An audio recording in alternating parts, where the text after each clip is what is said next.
Here's a look at follow-up attack from the back step against the backside 50-50. So generally how we get into this position is from the closed guard. We start attacking the K guard. So we'll reach through, drop my K guard and start attacking to get to a backside 50-50. In this position, what we often get is we'll get opponents that do a back step.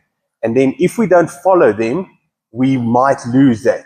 So what we're going to do is we're going to take this leg that's straight through the back and move it towards their stomach. So as they do the back step, we follow. As we follow, we then take our outside leg, bring it through over our own shin here, creating some X legs, which gives us a pinch on their leg so that we can pull this closer or push this away. This serves as frames, so if our opponent comes up and tries to do any hand fighting, these frames would protect me from that. From this position, this is your traditional saddle position, so we could set up some cross ashi attacks, attack the far leg, or switch this across and then attack the diagonal ashi.